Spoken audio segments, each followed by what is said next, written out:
It was the surprise star of the show at Scale Model World at Telford this year, Airfix's new kit of this, the Messerschmitt Me-410 in 1/72nd scale. Is it a decent kit? I've got one, I've built it. Find out how I got on right here on Gary's Stuff.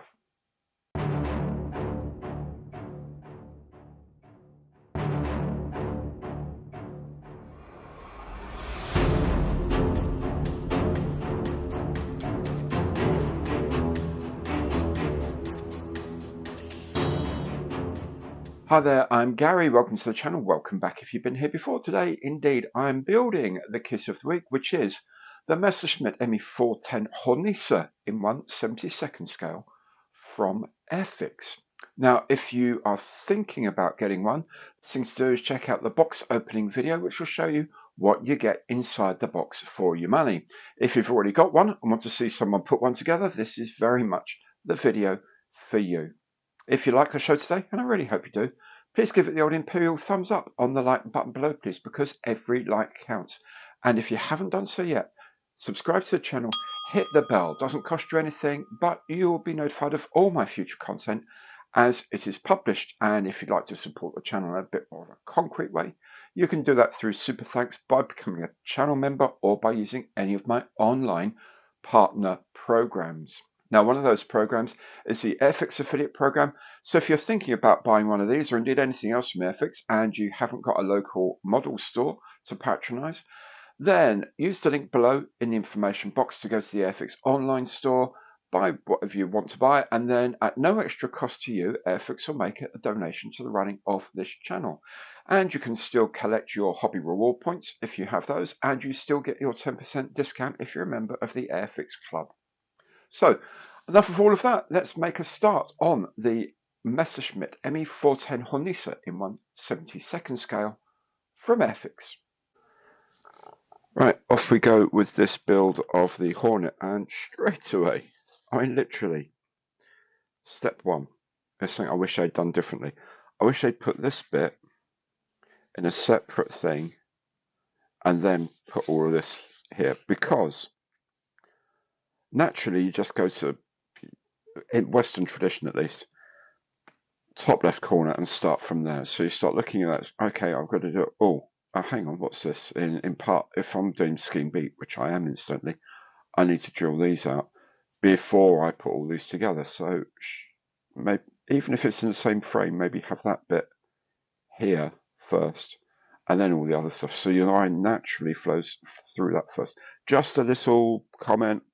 It's not the end of the world. It's just something that, you know, slightly annoys me. The other thing is, of course, you've got a transparency here that fits in. That's going to be there all the time. I guess if you're going to spray the interior, you're going to have to mask that off as well. So maybe mask it before it goes into the other piece. Otherwise, it might be a bit more tricky when it's already set in the aircraft. So after a bit of deliberation research, these are the two holes here, right here and here, that you need to drill for the B model, and it's a 1mm drill bit you need. Getting a drill bit in to a hole which is like half of which is on this sort of square thing, that's really not easy. It's not good. I'm not happy with that. I suspect when it comes to fitting the part, I'll just get rid of whatever is there and just fit it. Yeah, not great. Maybe that's my fault for not doing it properly, but I think where you have, if I may refer to this, you see these holes here, where they're not as sort of separate from this square depression as it looks. It actually does sort of all go into one a bit, and getting into there to put that 1mm hole really where it is, I find really difficult. I'm just a very average guy. I'm not a great modeler. Maybe it's my fault, but I find that a little bit difficult. Personally, maybe have the holes on the other side, the pilot holes on the other side. I don't know. But that bit of the mold, I'm not happy with. Right, the glass for the floor. Goes in that way around, I think, like that. Slots in there. We'll put just a tiny dab of extra thin in the corner there to hold it in place. Then this gun rack sort of thing sits underneath it, like so.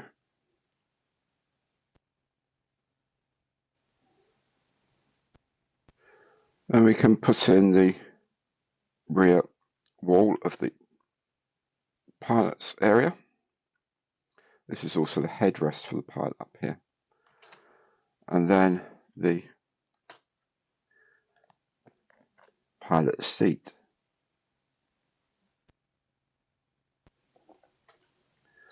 Goes in so.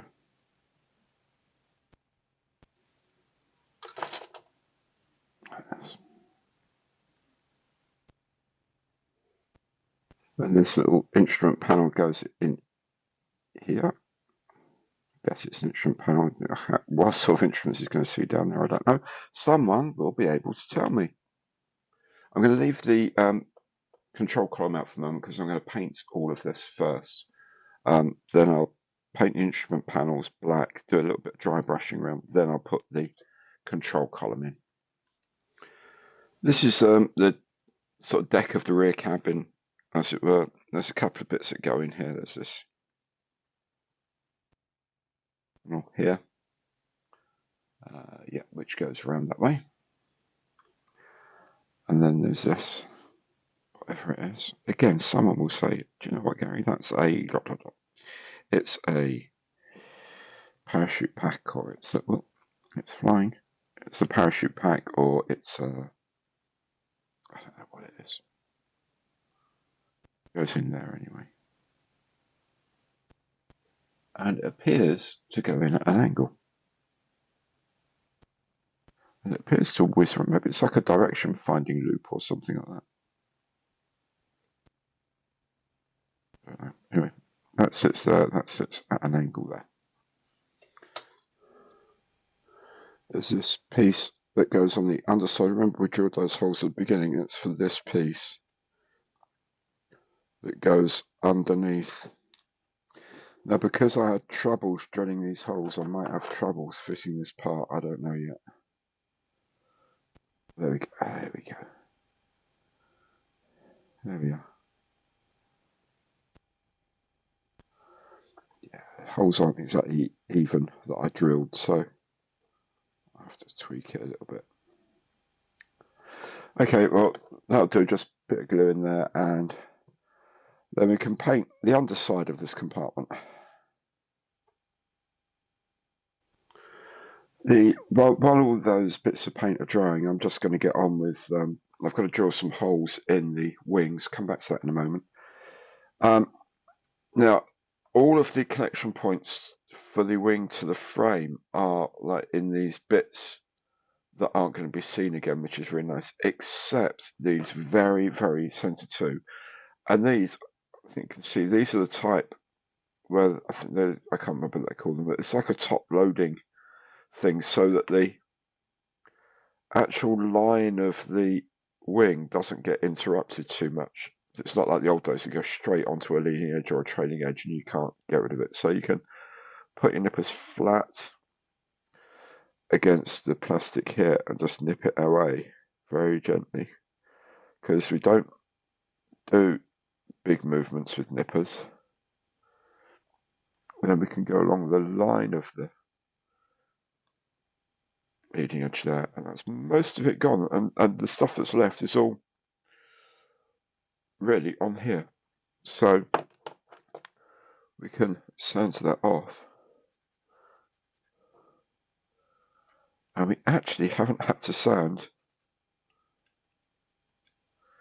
any part of that front edge itself, which is like a good way of doing things. I wish more people would do that. I know some others do, but not all by any means, not all. So, right. So for the fuel tanks, we've got. You can see it's marked out with a little line here, actually, rather conveniently. These 4 holes are for the fuel tank mountings, you will notice there's 1, 2, 3, 4 other mountings here as well. I'm guessing, I won't swear to it, but I'm guessing these are going to be for another version. So this is going to be maybe the rocket launchers. Maybe they're going to be radar aerials for a future torpedo version, because look, there's more big holes over here. So maybe this is where maybe it carries torpedoes. I don't know yet.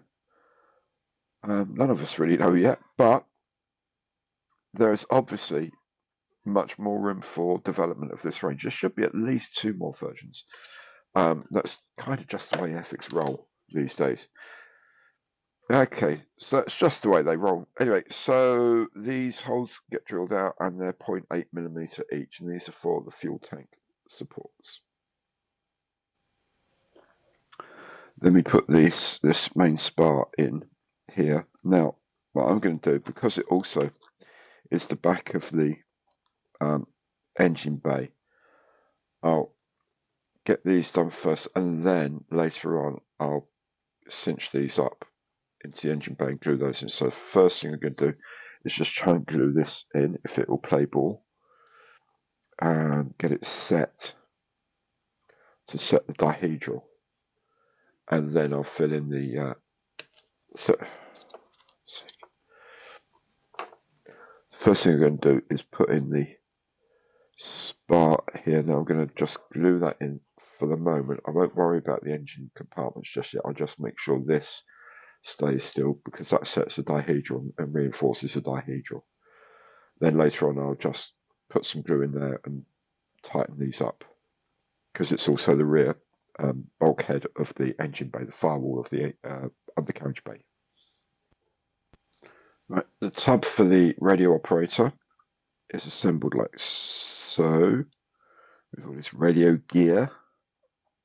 Up there we just dab a bit of glue into that. Then the seat goes in here, and it needs to be sit up a bit, and also needs to be flush against this back edge here, like so. And you'll notice what I've done here is I've put in some masking tape for the straps, and I've also brush painted everything in here, just to give it a bit of relief, bit of texture, you know what I mean? So that's the rear part of the cabin done. This then glues to the base of the fuselage, bottom of this wing section, and this sits on top of this sort of notch on the wing centerpiece, like that. I think it should sit there. Should go like that. Yeah. There's 3 pins on the bottom, and then it sits on the against the top of the spar, like so. Now, if you're building this with in flight with the wheels up, there's a fillet piece that fits in here on each side of the aircraft. Now it's like the closed closed wheel doors fit in here now. There's a piece for each side, but I'm doing mine with wheels down, so I could ignore that.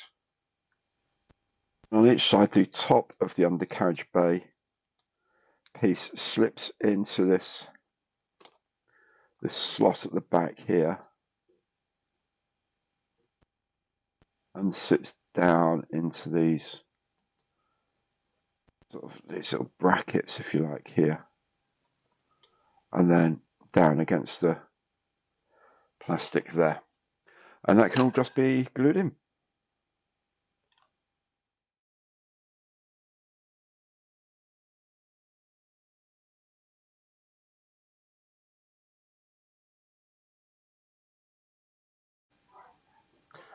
And at the nose of each side, at the nose, there's a little instrument panel that sits in here. It's like half an instrument panel on each side.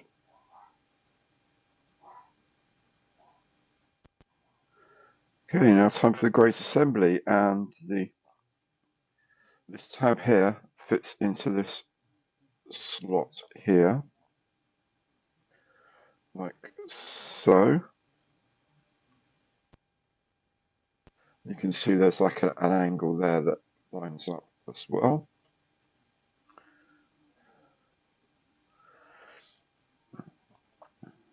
Then the top piece clips into the back there, and you can see there's like a peg, there's a tab here and a slot here.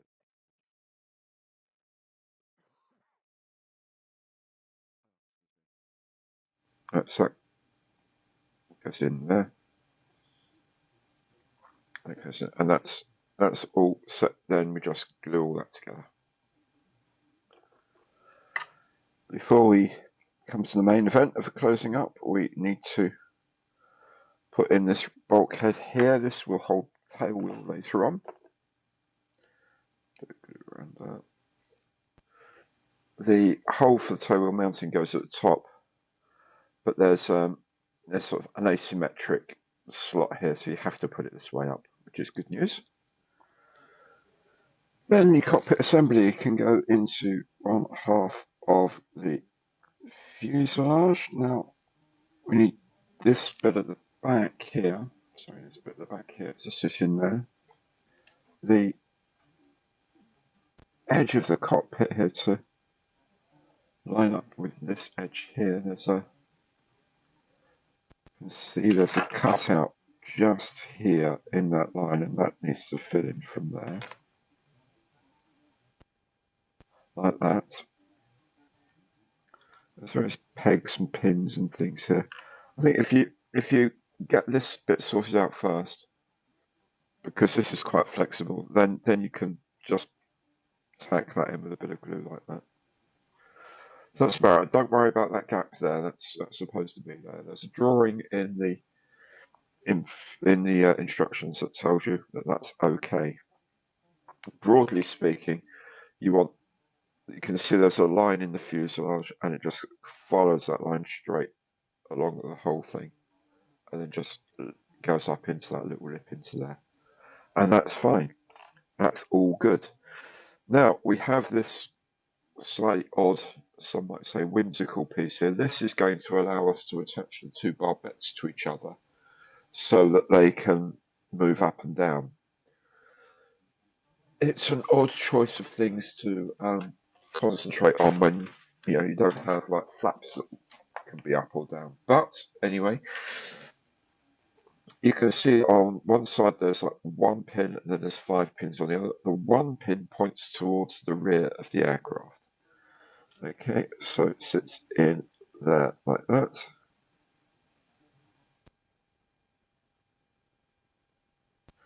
And then we can join the two halves of the fuselage together.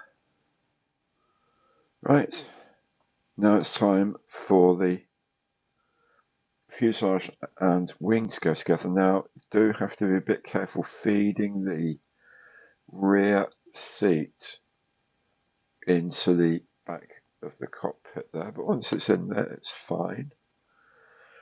Everything clears nicely. The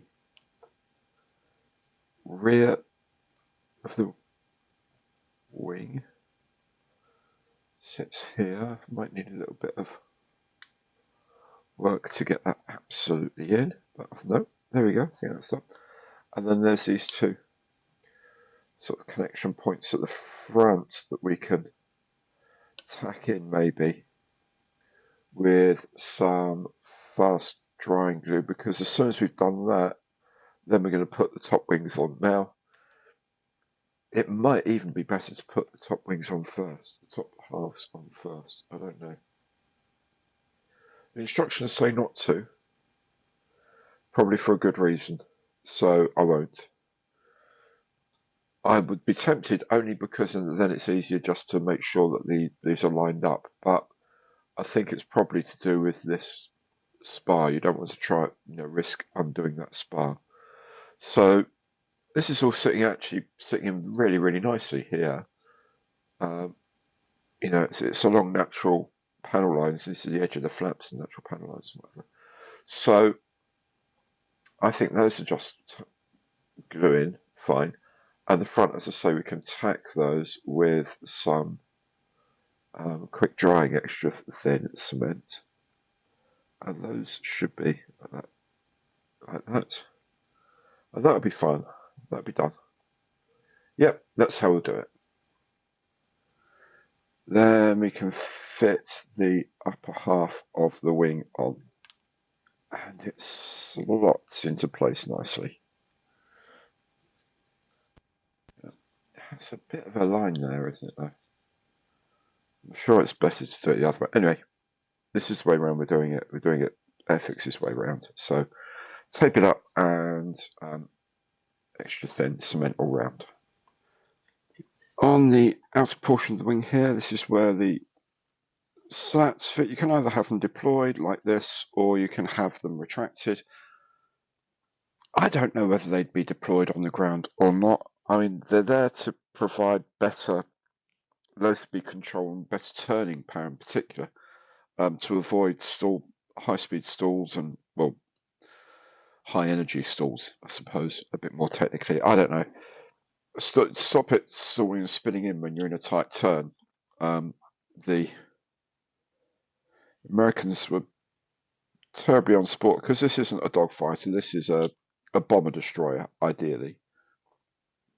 And the Americans were terribly unsporting about the whole thing and brought escort fighters with them. So these things would be trying to tussle with being attacked by P-51s and P-47s whilst they were trying to shoot down bombers. So they would have to have some sort of agility to try and get away from things. But they weren't agile. A big sort of lumbering twin-engine plane. So these slats would have given them a bit better turn performance,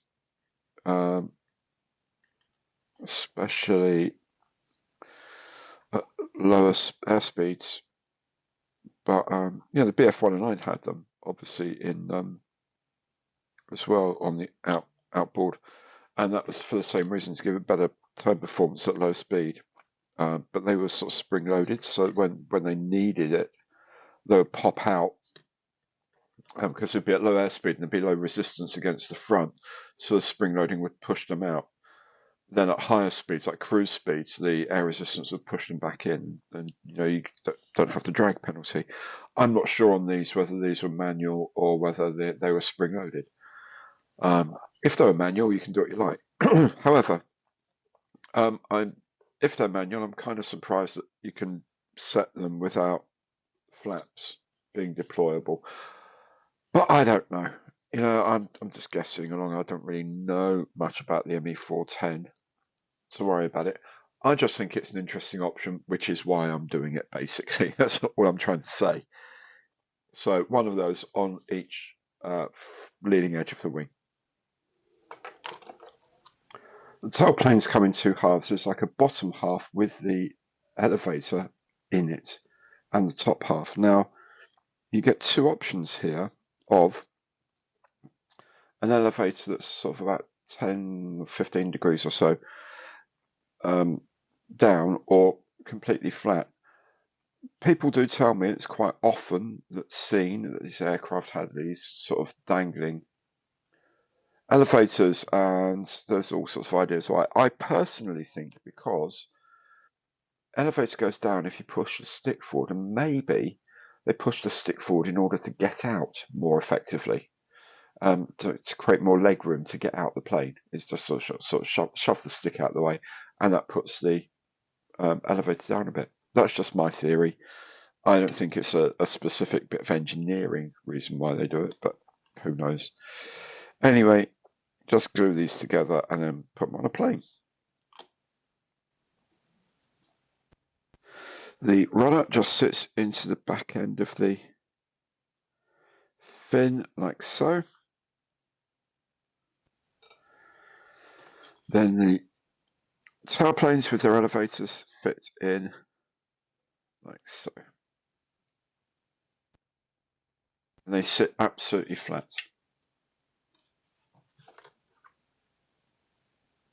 They should anyway. The idea is they sit absolutely flat. The engine nacelles next, and they come in two halves like this. This part here just sort of connects up underneath the fuselage to give the opening for the undercarriage. And just glue these together. Onto the underside goes this flap here, like so. Goes it around. Yeah. And then the body goes over this. I think this is essentially the oil cooler under here. So it just sort of sits like that, like so, and then we can just tack it in with some glue. Then when it's ready, the nacelle can go onto the wing. Now here you have to kind of hook it into this piece first, then it sort of sits into place. You just have to get it in there first. Then it will all sit very neatly in place like that. Glue it up, and job's done. Onto the radiators now. I'm going to do the radiators with the radiator flaps fully open. This is a choice you can make, have them open or close. I guess in flight they'd be open, certainly for takeoff and landing, I would have thought. At least they'd be open. Maybe cruising they wouldn't be. I don't know. I don't know much about radiator flaps on Me-410s, to be honest with you. But anyway, this is the radiator core element.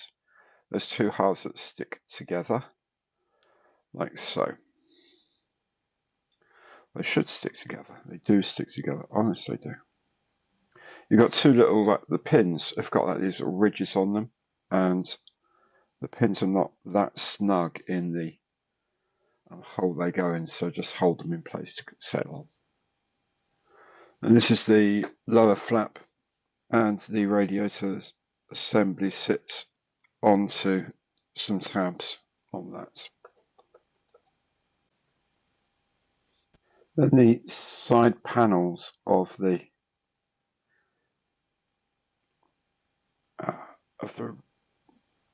radiator. So come on, you can see here that it's open, and it's open at the front as well. So it's just the middle bit that's going to be contacting the flaps, as it were, the body of the radiator assembly, like so. And the same on the other end.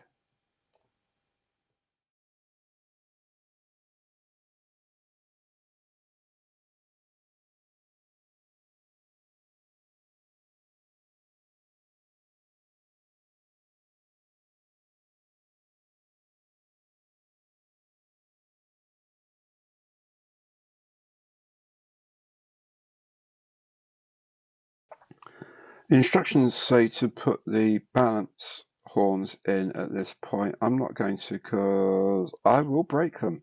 If I put them in now, they will get broken when I start spraying and doing panel washes and stuff like that. So I'm going to leave them off for the moment. Just put the ailerons on. Okay, I'm putting the big gun in this one, so that sits in the nose section. I'm putting the big gun, the 50mm, into here, so it fits in the nose section, like so. Of course, the nose section actually sort of sits up like that, an angle. So we'll let that dry. We'll just then paint that black and paint it some sort of like the interior, German interior, grey-green, because if I can hold this properly, because it will be visible through the windows and stuff, so we'll make sure that that's painted up. Okay, in the back cockpit we have to put the gunner controller. Kind of sits over the back here. There's a couple of small pins. A couple of small pins to sit on, like that. One either side. They're not the easiest things to get to. That goes there, that goes there. So that kind of goes there. Okay, we'll leave that alone for a bit because we're going to have to put in a trigger mechanism. The other thing that needs to go in are these. I don't know what they are, rollover bars or something like that. Some sort of supports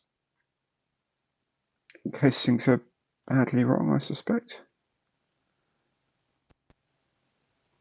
They'll keep this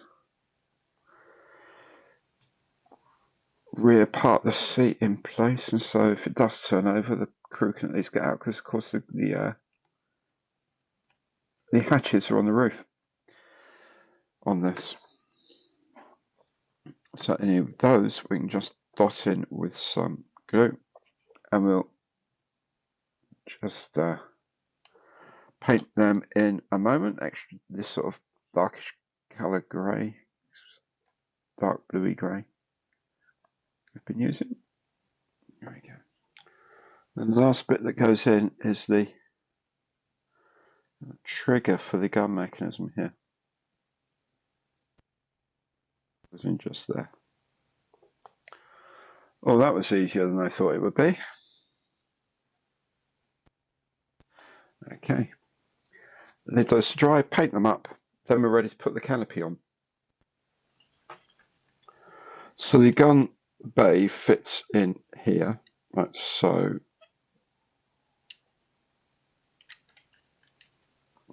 Now, the front here, I'm going to pinch those in and then use some quick set to hold them in place, because this is the essential bit if you want the windows to fit. If you leave that open, then the windows will be too small. So you need to really pinch those in, get that set, then worry about the rest of the bay doors.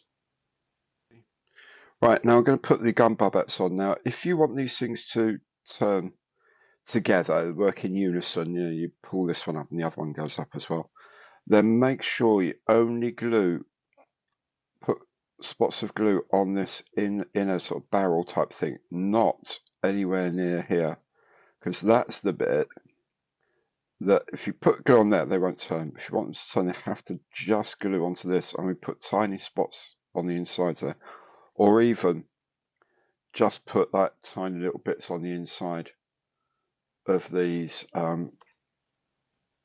sort of raised bits here. I don't really see the point of it myself. Makes it a toy, which is fine. If you want to buy a toy, I don't. I'm making this as a regular model kit, so I'm going to make this stay put. But that's where it goes anyway, and then we just put the gun barrel in here afterwards. So should you want them to work like that, then you can get the gun barbettes to move up and down together. For whatever reason you might, I'm probably just going to glue them in place. Right, the next thing I'm going to do is start putting this is the no transparency, fits above the gun barrel here. You can see it's got a little cutout there to fit around the barrel. I'm going to put all the transparencies in now, and I'm going to mask them all off. This is the mask set I'm using. It's from CT Scale Models. As you can see, there's a lot of masks. This is because this is an interior and exterior mask set, which is phenomenal for this scale. So I'm only going to mask the outside, but if you want the internal detail, especially if you can do any sort of open, use a razor saw to open up the canopy or something, you're going to want the interior done as well. Then you've got an interior mask as well. There you go. That's the one I would suggest you use.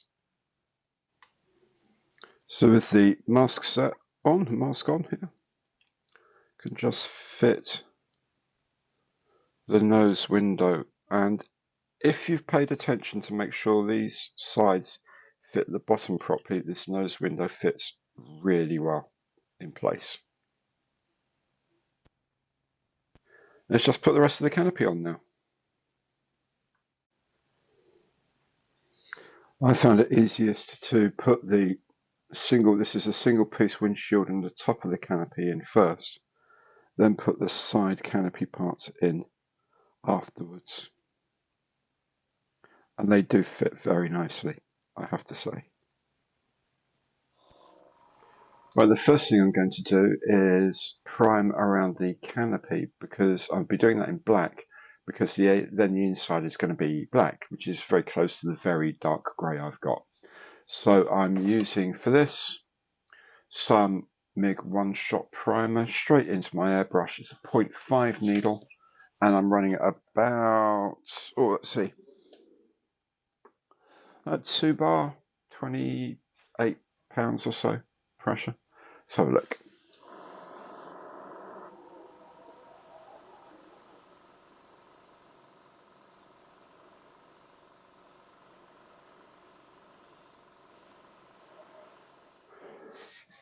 Then for the main part of the aircraft, I'm just going to give it a coat of one-shot grey from MIG. Now I have diluted this a little bit with some flow improver and a little bit of thinners, because I want to be able to sort of work the coating on this for quite some time without it drying. So here we go.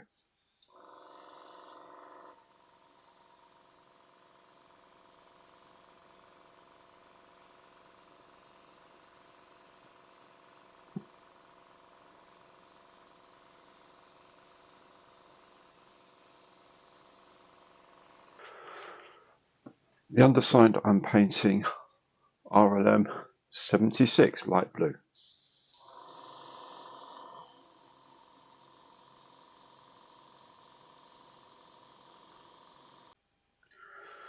Okay, so now I've I've painted the bottom in the RLM pale blue, and so now I'm going to paint the top, mask off the areas I don't want painted obviously, and I'm going to do the top in RLM 75 grey violet.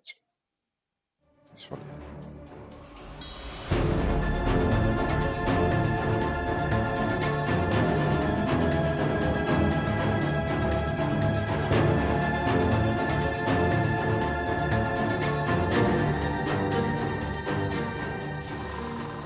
Now I'm going to use this brush has got a 0.28 needle in it, and I'm just going to do some of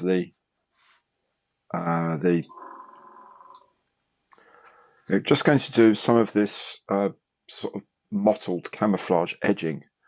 A lot of these aircraft were painted like this, and then they had mottling put on when the sides and the tail got a bit too noticeable in combat. So I just need to paint on some sort of little dots of mottling on the sides. Let's see how we go.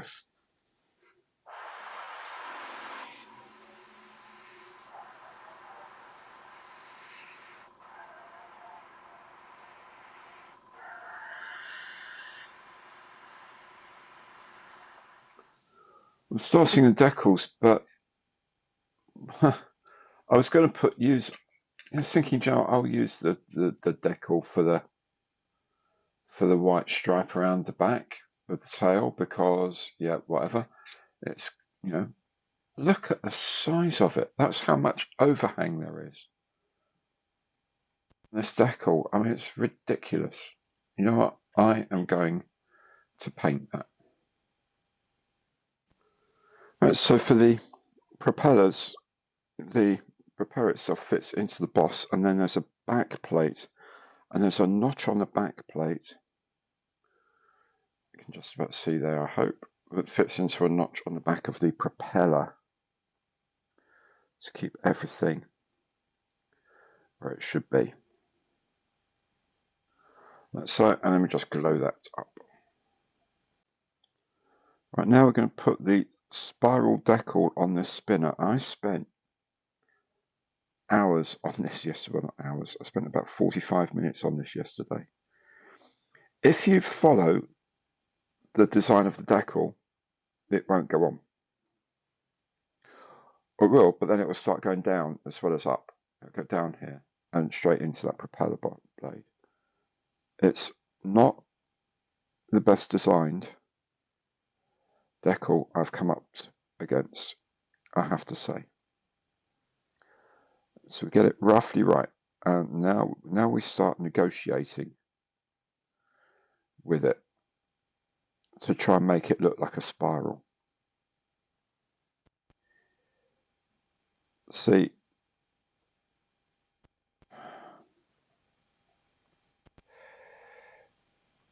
that might go there, might go.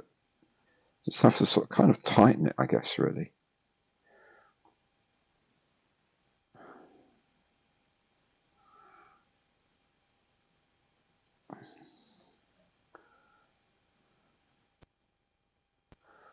And just keep doing this time and time and time again until the spiral looks right, basically.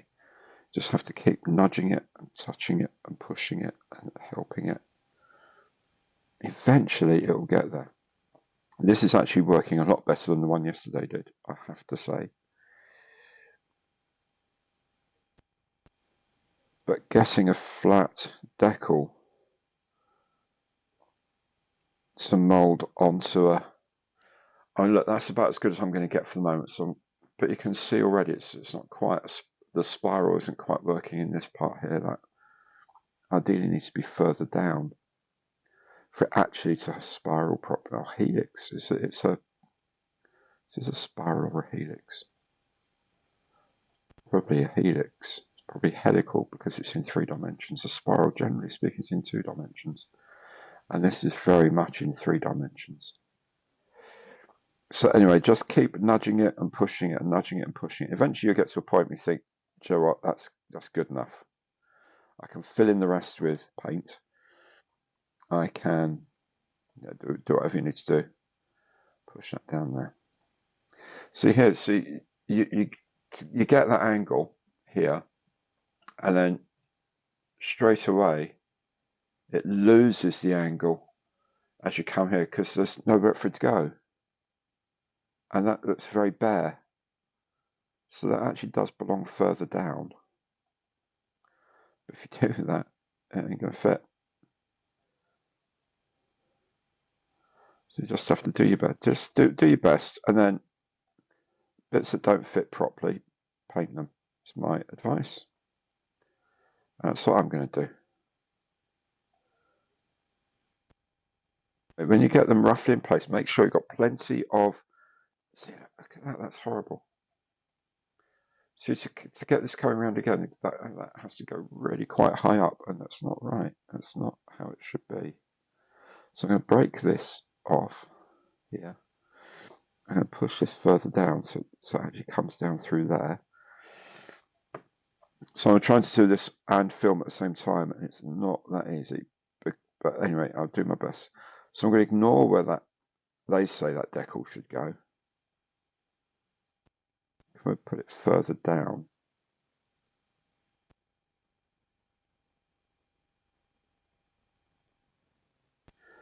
You will need to use quite a lot of setting solution to get these things where you want them to be.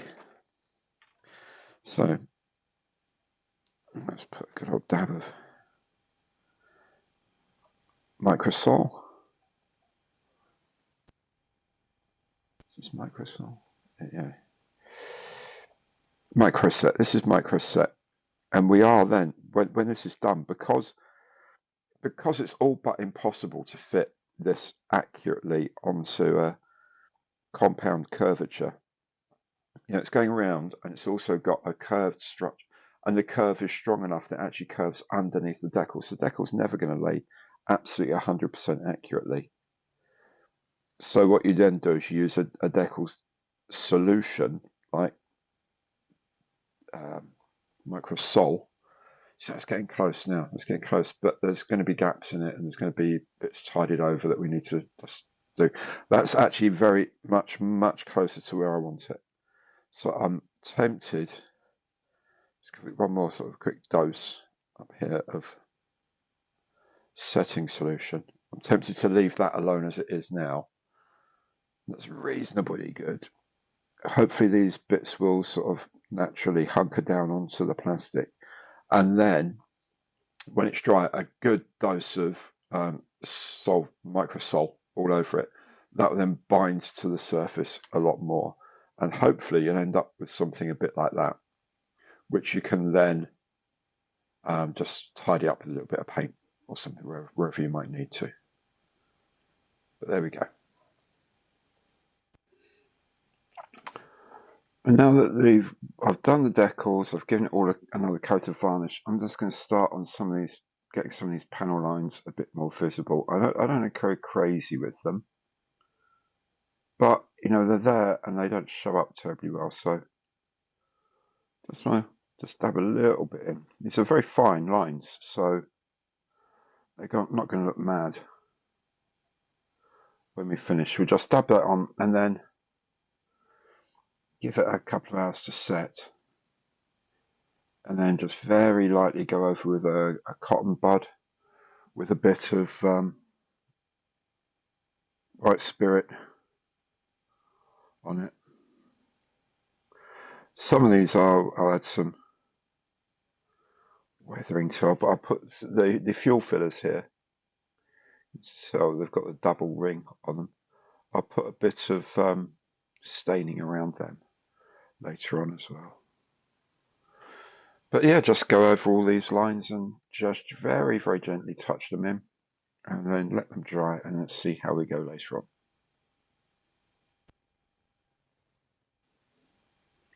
So just very gently rub the top with a cotton bud or something that's been dipped in a bit of white spirit. So it just sort of mobilizes the paint on the surface, and then use a sort of very delicate lint-free cloth just to wipe off the excess and leaves behind all your rivets. That's so. I'm going to put the exhausts in the engines now. Now what I've done with these is I've painted them with burnt iron paint, and then I've just brushed them with some rust, some medium rust, so it gives that kind of rusted, used appearance. And it works really well. So just put all 4 exhaust stacks in, and then we'll put the vision shields over the top. So the vision shield pops in here. You can see there's 3 little pegs, and they sit between the vanes of the exhausts like that. The undercarriage leg goes with the angle on the inside and the straight on the outside. So there's a couple of holes they sit into. The inside, sorry, the outer hole here, the straight leg one, actually has a tab on it to help you set the position. And there's a shaped tab at the bottom of this. There's a regular tab on that side that goes in. Then this piece goes in.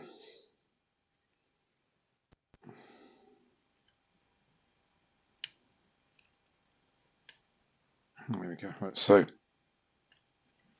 and then there's a peg here and a hole here, and they line up and connect.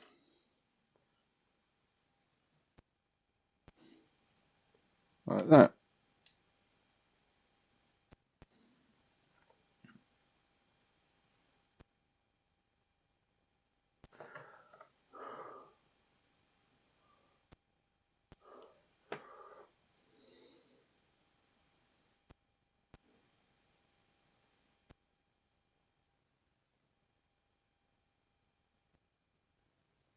There's main leg, actuator arm, and the knee scissor connection on the knee. Do the same for the other side now. The door can go on here, kind of clips on the front here.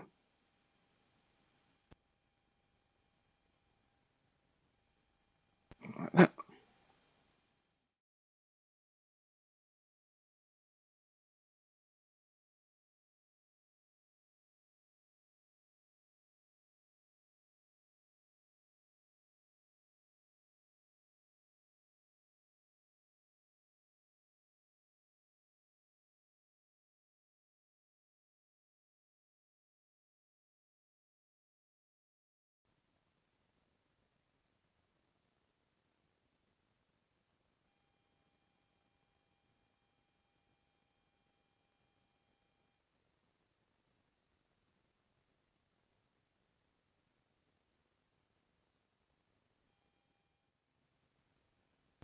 These supports go into these holes that we drilled earlier for the fuel tanks.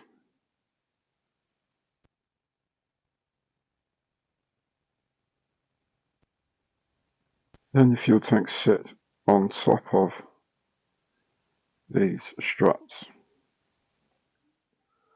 And just go around putting the last bits of aerials in, and of course don't forget the guns in the barbettes on the side, if you've left them off until then like I have.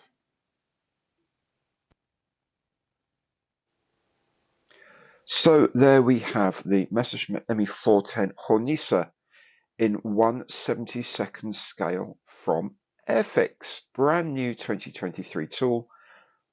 Overall, I really like this kit. It goes together really very well. I mean, spectacularly well. The canopy is good. The options are great. I really regret that they didn't spend the parts count for putting the barbettes together so that they can move together, which I'm never ever going to do. I would have preferred they gave us flaps, a choice of flaps up or down, especially as the slats can be out or not. But that's just me. The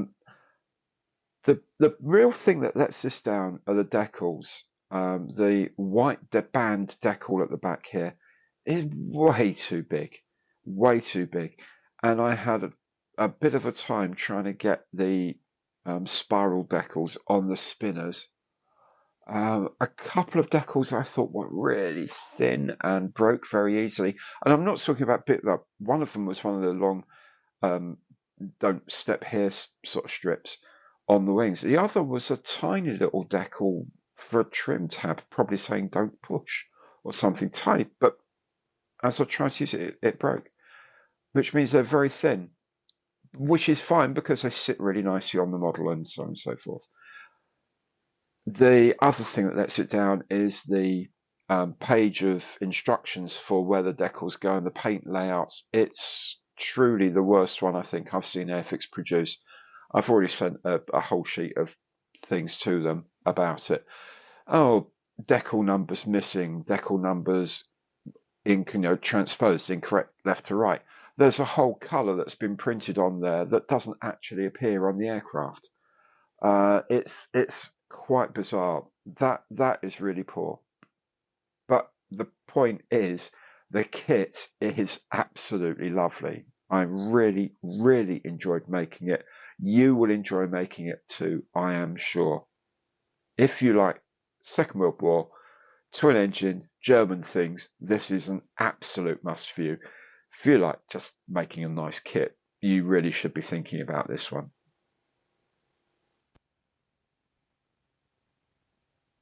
There isn't a very nice kit overall. I enjoyed making it. I think it's a really good example of the aircraft.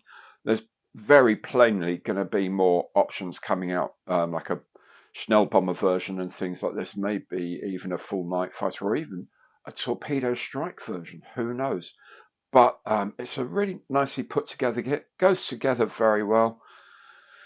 Not really much to complain about apart from the scheme layout page, and I understand that's being dealt with as we speak. So there we go. That will make it an absolutely top kit.